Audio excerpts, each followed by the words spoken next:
Welcome to another episode of the Chicks on the Right podcast, where we talk with our friend and sponsor of the show, Zach Abraham from Bulwark Capital Management. And we have one of those Am I the Asshole segments today for you, Zach, that came from Reddit. And it's about a woman who she's got this weird setup in her marriage where her husband has recently decided we need to save a lot more money, and we're going to have like this bucket of money that we both need to put all of our earnings in, and then each of us can have $150 a month to spend on what we want. For her, that's not nearly enough. So on the down low, she has been pocketing the tips that she makes from her salon, which is like she cuts hair a couple times a week. She's saving the tips from that secretly so that she can buy more stuff with that. And she's not including that into their shared bucket. So she's asking Reddit, does that make me an asshole? And there's a very disparate set of opinions about that. Some people are like, you should tell him, this is like super dishonest. And other people are like, he sounds really controlling and you should leave. What are your thoughts just based on that limited information?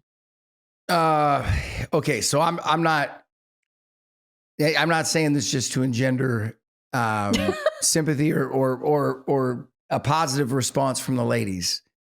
But my first thought when I hear that is like any husband that thinks that like we need the same amount of spendable money per month. I got to guess this cat isn't 30 years old yet. I'm also going to guess that they haven't been married for very long. Right. So I would just sit there and be like, you know, you may as well go out and ask your 5-year-old to slam dunk a basketball. If like, meaning if you think that you and your wife need the same walking around money, you're lying to yourself. Yeah, you're high. Yeah, you're right. and it's like, you know, I don't know. It's like sitting there asking your 15-year-old, you know, hey, me and mom are going to go, or your 17-year-old, me and mom are going away for a week. Don't have any friends over. Don't open the liquor cabinet, right? Like you hope they behave, but at the same time, as a parent, you're sitting there going, you know what, man, I'm probably I'm probably giving them a little bit too much rope here. It's not even that, but the maintenance. Like it takes my husband 5 minutes to get ready. It takes me 45. Right. There's products involved. There's stuff that goes. It takes a lot more for us to do what we've got to do, Zach. Well, and here's the deal. Us men benefit from that. So right. I would say this. I think that guy's being unwise on several different levels.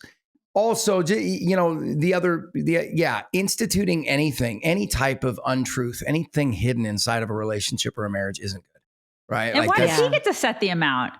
That kind of struck me the wrong way too. Like, why does he get to do that? Why does we put it in the bucket and then he's like, and it's going to be 150. I'd be like, who died and made you in charge? Right. Now, you know, and there is there is a controlling part to that. Right. I don't think that makes any sense. I don't think that that's the right way to go about doing things. I mean, make it a goal to get more aggressive about saving. Great. That's wonderful. But at what cost? Right. Like, and don't you have to agree to the goal? Like, shouldn't you be goal setting together? As, you know, as a couple. Have you ever had to deal with like anybody in your practice where there's secrets and you know about the secrets? Has that ever happened? You know, I'm trying to think. I don't think so. I think that we've had situations where secrets have been uncovered through the process, right? Nothing really salacious. I've heard about that happening. But what you do see, and this is something that I've really tried to institute in my marriage as well. But what you do see is money becoming a bone of contention, money becoming this thing that is non-cooperative in the relationship. It's a way to keep score. It's a way to hold leverage over the other person, weaponized, all those different things. And and you usually see it surrounding scenarios where the earnings of the household are very unevenly distributed. Right. But that's what, look, and I'm not saying I'm perfect at this. Nobody is, but I think that's where you have to sit there and you just can't split things between, well, I made this and you made that, right?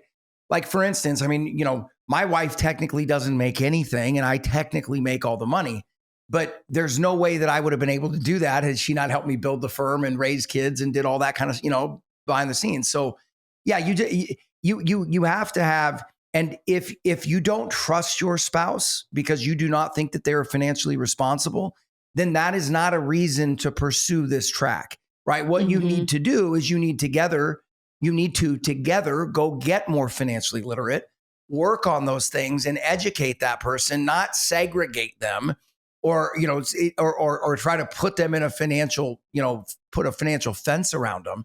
Right. Because that's a symptom. You're just treating a symptom, and that's going to engender bitterness. It's going to engender disagreements. It's going to, it creates space, right? You're creating a space in between the both of you. And that's, it's not good. Okay. So logistical question, because I'm dying to know what you think about this.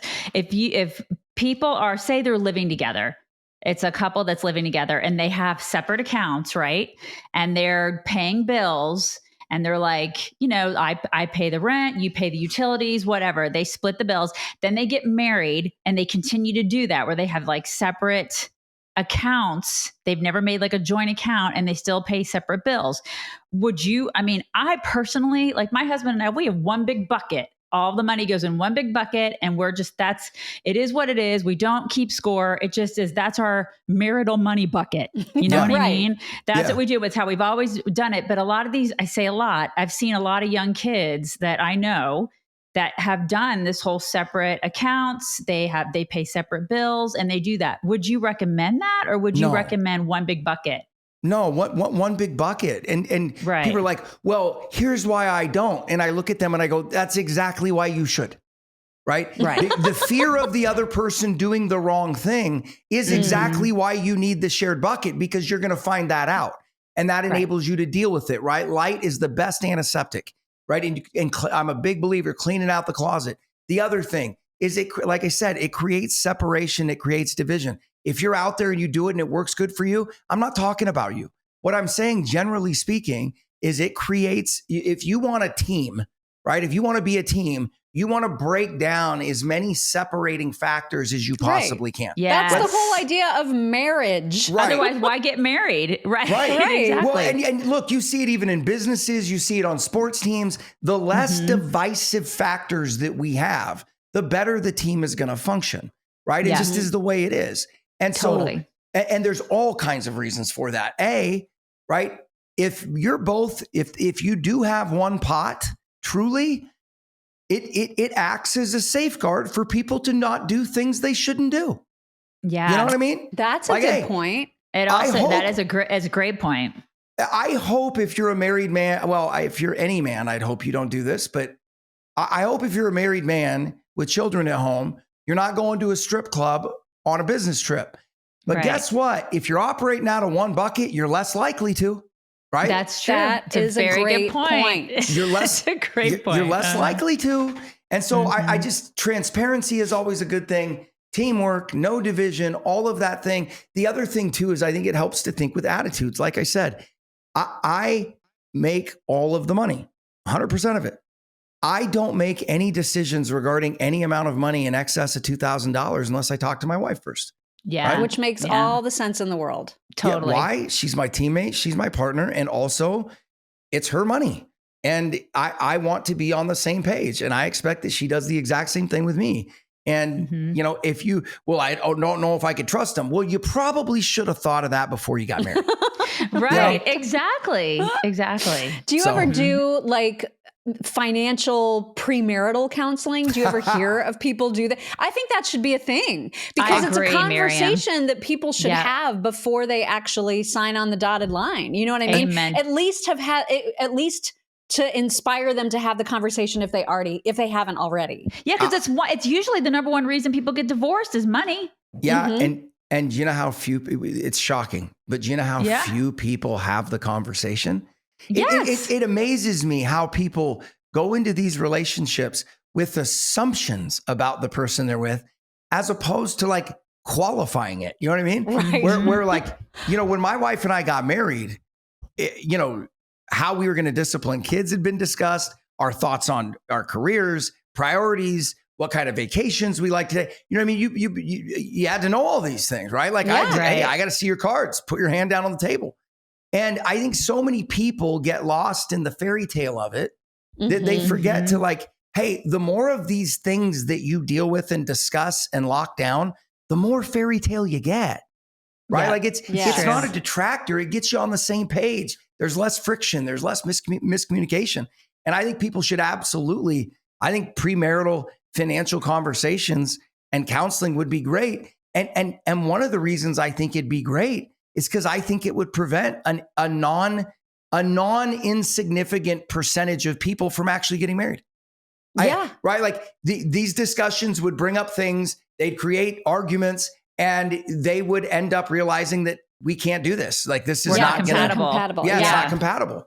And so, well, I don't know if premarital financial counseling is on your list of services, but it should be. And you have other services which people need to know about. How can they learn more? Yeah, you are the queen of transitions. The queen, the absolute queen. So good. The high priestess. We had some good discussions while you were gone, but the transitions were nobody. Right. Nobody does it like Mom. No. Nobody. No. Pro. Mm-hmm. We're easy to find. Look at us, bulwarkcapitalmanagement.com. Search for us. You can Google it. Go to YouTube, search Know Your Risk Podcast. Go there, knowyourriskpodcast.com, subscribe, download, all that kind of stuff. Not tough to find. And just throw it out there in the Google and you'll figure it out quick. Thank you, Zach. Thanks, Zach. Thank you, ladies. Fun as always. Investment advisory services offered through Trek Financial LLC, an SEC registered investment advisor. The opinions expressed in this program are for general informational purposes only and are not intended to provide specific advice or recommendations for any individual or on any specific security. Any references to performance of securities are thought to be materially accurate, and actual performance may differ. Investments involve risk and are not guaranteed. Past performance doesn't guarantee future results. Trek 24308.